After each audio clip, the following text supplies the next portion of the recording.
con Esteban Marcioni, referente del Frente Darío Santillán, y estábamos hablando de lo que fue la masacre del puente de la estación Avellaneda a raíz del corte del puente Avellaneda en el 2002, pero esto fue en el 2002. 2 años después, el movimiento de trabajadores desocupados se redefine, ¿no? Y surge el Frente Darío Santillán. Vos estás ahí desde el comienzo. Sí, el Frente nace en diciembre del 2004 y lo que éramos los viejos movimientos de trabajadores desocupados, empezamos como a reconvertir nuestra construcción y también a buscar, a conversar con otros sectores que no necesariamente eran los que veníamos haciendo trabajo en los barrios, más en las universidades, estudiantes, a nivel sindical, ¿no?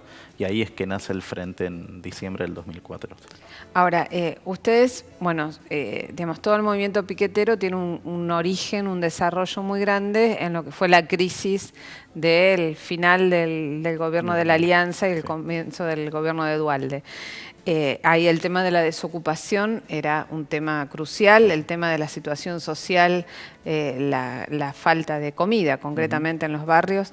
Y a lo largo de estos 14 años, 12 años en realidad de existencia del Frente Darío Santillán, ¿cuáles son las tareas que se han ido organizando y en qué medida se han diversificado las actividades y qué pasa hoy, ¿no? Si podés hacer una síntesis o hay un quiebre a partir de diciembre, hay una agudización de la situación. Bueno, que nos cuentes cómo lo vivís.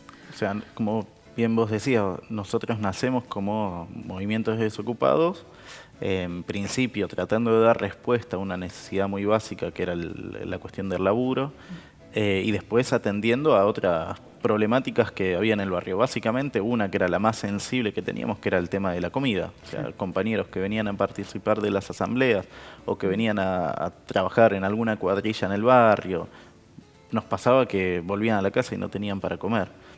O muchos vecinos que sus hijos no tenían para comer porque desde las escuelas tampoco se garantizaba la comida. Entonces, las organizaciones populares, nosotros, pero muchas otras, empezamos a garantizar esas cuestiones básicas de subsistencia de muchísimas personas que viven en los barrios populares. Entonces empezamos a tener comedores populares y además algunos proyectos autogestionados, proyectos productivos que el fin de esos proyectos era generar trabajos, puestos de empleo. Darío trabajaba en uno de ellos, trabajaba en la bloquera. Después de la reactivación económica, el trabajo ya dejó de tener la centralidad y empezamos a diversificar nuestra construcción. Entonces empezamos a atender, además de proyectos autogestionados que generen trabajo que tenga otro tipo de organización ese trabajo, que sea un trabajo solidario, sin patrones, que surja fruto de la organización misma de los integrantes del proyecto, una organización mucho más cooperativa. Empezamos a sostener además los comedores porque había muchísima necesidad todavía y a diversificar nuestra construcción en experiencias educativas. Hicieron muchos bachilleres populares, ¿no? Muchos bachilleratos populares para que los adultos puedan terminar la escuela secundaria. Empezamos a tener laburo más hacia el barrio, en problemáticas del barrio como puede ser las cloacas, el agua, construcción de viviendas y muchas cooperativas en relación a eso también, ¿no? Al mantenimiento de los barrios, mejoramiento de los barrios. Nosotros vemos que ha cambiado la situación esa en la que veníamos dedicando mucho tiempo a la construcción de eso, a la construcción de la bloquera donde trabajaba Darío, o a panaderías, herrerías, carpinterías. Nosotros tenemos una cantidad de proyectos productivos autogestionados que compañeros que trabajan y viven de ese trabajo, que eran desocupados a fines de los 90 en herrerías, carpinterías, proyectos textiles, panaderías, varios talleres de impresión textil, serigrafía. Y a partir de junio notamos que... De junio del año pasado, tenemos que empezar a darle bola retomar el trabajo en los comedores populares y en las copas de leche porque empieza a ser demanda de muchos de los barrios, ¿no? Los comedores funcionaban hasta el año pasado para mayoritariamente nuestros compañeros que salían de su jornada de trabajo y comían en el comedor, y a partir de junio muchos vecinos se acercaron a pedirnos que volvamos a hacer los comedores para todo el barrio porque se empezaba a notar una necesidad alimenticia, ¿no? Y nosotros vemos que eso fue sostenido, pero que eso explotó en diciembre y enero. O sea, nosotros, un comedor que en junio comían 30, 40 personas, pasaron a comer en enero, febrero, 100. Se duplicó. Se duplicó la cantidad de personas que venían a comer a los comedores. ¿Y esto producto de gente que se queda sin trabajo? Básicamente gente que está vinculada, laburando en la construcción, que está trabajando de manera precarizada con changas y que fue el primer eslabón de esta cadena de trabajo, fue el primer eslabón que se cortó. En la mayoría de los barrios populares la gente que labura, o sea, la gente labura básicamente en la construcción, los hombres básicamente en la construcción, y su gran mayoría son changarines. Entonces eso se cortó y eso hizo que familias enteras no tengan ningún tipo de ingreso. Entonces de nuevo los comedores populares pasan a tener un nivel de relevancia en los barrios más pobres, en este caso de la provincia de Buenos Aires, pero en todo el país, muy importante. A tal punto que eso, ¿no? Nosotros tenemos 100 y pico de comedores y el promedio son 80, 90 personas por día que comen en los comedores populares y otro tanto en las copas de leche, ¿no? Ahora, ¿es 100 y pico en la provincia de Buenos Aires o también en la provincia de Buenos Aires, sí, en el conurbano, digamos, donde conurbano básicamente es muchísimo, porque la cantidad, hay muchas organizaciones que tienen comedores. Sí, sí, esos son los nuevos. Por eso, ¿no? O sea, esto implica que hay realmente muchísima gente que come todos los días de comedores populares que garantizan las organizaciones populares, más allá de los comedores municipales o de las escuelas, ¿no? Hay muchísima gente que está comiendo todos los días de los comedores populares y hay en algunos de los barrios, un barrio que se llama Gonet en Lanús, que tuvimos que empezar a hacer comedor de día, o sea, al mediodía, y comedor de noche por la demanda también de las familias, ¿no? Entonces la situación que empezamos a vivir en los barrios más humildes de la provincia nos hace acordar mucho a las primeras situaciones que empezamos a vivir con el gobierno de la Rúa. O sea, que uno ya no dedica tanto tiempo a organizar el trabajo, cómo hacemos para que la panadería pueda vender más, incorporar más compañeros y que eso haga que más familias puedan tener un ingreso, sino que empezás a ver cómo hacer para tener los alimentos para que el comedor pueda funcionar y que no quede gente sin comer, ¿no? Ahora vos decías, bueno, vos sos de Lanús, y Lanús obviamente, bueno,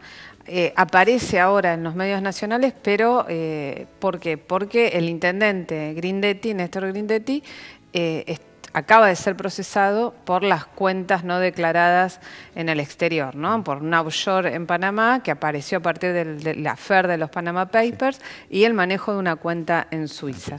Ahora, hay una situación social, evidentemente, de un deterioro muy grande. ¿Y qué pasa con, digamos, con los recursos municipales en cuanto a la atención social en Lanús, concretamente? La verdad que viene siendo muy desparejo, dispar y muy pobre.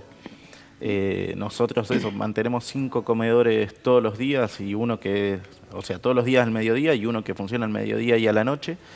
Y históricamente el gobierno municipal lo que garantiza es carne y verdura para esos comedores, para los nuestros, pero para los 55 comedores populares que hay en el distrito. A partir del mes de febrero el municipio dejó de entregar la carne, estuvimos un mes y piquito, un mes y medio más o menos sin entrega de carne.